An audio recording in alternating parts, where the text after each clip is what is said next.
آپ نے کبھی چھپن چھپائی کھیلی ہے؟ سوچیں آپ کہاں چھپنا چاہیں گے تاکہ کوئی آپ کو نہ دیکھ سکے۔ آپ نے وہ جگہ کیوں چنی؟ کیا آپ کبھی شیشے کی کھڑکی کے پیچھے چھپنے کی کوشش کریں گے؟ ظاہر ہے نہیں، کیونکہ آپ کے دوست تو اس کے پار دیکھ کر آپ کو فوراً ڈھونڈ لیں گے۔ کیا آپ ہر چیز کے پار دیکھ سکتے ہیں؟ اس کاغذ کے ٹکڑے کے بارے میں کیا خیال ہے؟ کیا آپ دیکھ سکتے ہیں کہ اس کاغذ کے پیچھے کیا ہے؟ وہ مادے جن کے پار چیزیں دیکھی جا سکتی ہیں انہیں ٹرانسپیرنٹ کہتے ہیں۔ شیشہ، پانی، ہوا اور کچھ پلاسٹک ٹرانسپیرنٹ مادے کی مثالیں ہیں۔ مثال کے طور پر آپ اس شیشے کے پیچھے جلتی ہوئی موم بتی کو اور پانی کے پار بھی آسانی سے دیکھ سکتے ہیں۔ یہی چیزیں ٹرانسپیرنٹ سبسٹنسز کہلاتی ہیں۔ دکاندار اکثر بسکٹس، مٹھائیاں اور دوسرے کھانے کی چیزیں شیشے یا پلاسٹک کے ٹرانسپیرنٹ ڈبے میں رکھتے ہیں تاکہ آپ آ کر اپنی پسند کی چیز اٹھا سکیں۔ دوسری طرف کچھ ایسی چیزیں ہیں جن کے پار آپ نہیں دیکھ سکتے، جیسے یہ کاغذ کا ٹکڑا۔ اب اگر میں یہ کاغذ ایسے رکھوں تو مجھے یقین ہے کہ آپ جلتی ہوئی موم بتی نہیں دیکھ سکتے۔ ہاں، آپ کو کچھ روشنی تو نظر آ رہی ہے لیکن وہ موم بتی نہیں، اور ظاہر ہے آپ اس کے پیچھے رکھا شیشہ بھی نہیں دیکھ سکتے۔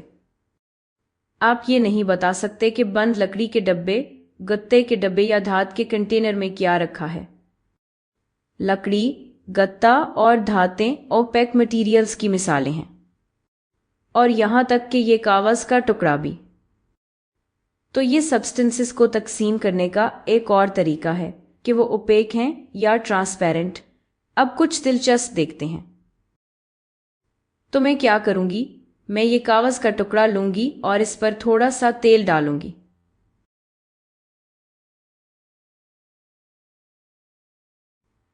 اچھا، تو یہاں میرے پاس اصل کاغذ ہے۔ ہم موم بتی نہیں دیکھ سکتے، ٹھیک ہے۔ لیکن اب جب میں نے اس پر تھوڑا سا تیل لگا دیا ہے تو دیکھیں کیا ہوتا ہے۔ کیا آپ کو لگتا ہے کہ اب موم بتی پہلے سے زیادہ صاف نظر آ رہی ہے؟ لیکن کیا آپ تیل والے کاغذ میں سے صاف دیکھ سکتے ہیں؟ نہیں نا، پوری طرح نہیں۔ دوسری طرف کی ہر چیز نظر نہیں آ رہی۔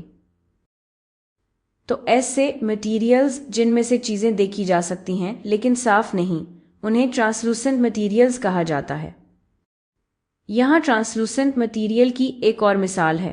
یہ شیشے کی شیٹ، جب میں اسے موم بتی کے سامنے رکھتی ہوں تو آپ پوری طرح نہیں دیکھ سکتے، لیکن آپ کو پتہ چلتا ہے کہ دوسری طرف کچھ ہے، کچھ چمک رہا ہے، کچھ جل رہا ہے۔ اس سے یہ بھی پتہ چلتا ہے کہ ہر شیشہ ٹرانسپیرنٹ نہیں ہوتا، کچھ ٹرانسلوسنٹ بھی ہو سکتے ہیں۔ تو یہ سبسٹنسز کو تقسیم کرنے کا ایک اور طریقہ ہے۔ آپ کسی سبسٹنس کو اوپیک کہہ سکتے ہیں جس میں سے آپ کچھ نہیں دیکھ سکتے۔ اوپیک چیز کے دوسری طرف کچھ نظر نہیں آتا۔ ٹرانسپیرنٹ آبجیکٹ جس میں سے آپ صاف دیکھ سکتے ہیں کہ دوسری طرف کیا ہے، اور آخر میں ٹرانسلوسنٹ آبجیکٹ جس میں سے آپ دیکھ تو سکتے ہیں کہ دوسری طرف کیا ہے لیکن صاف نہیں۔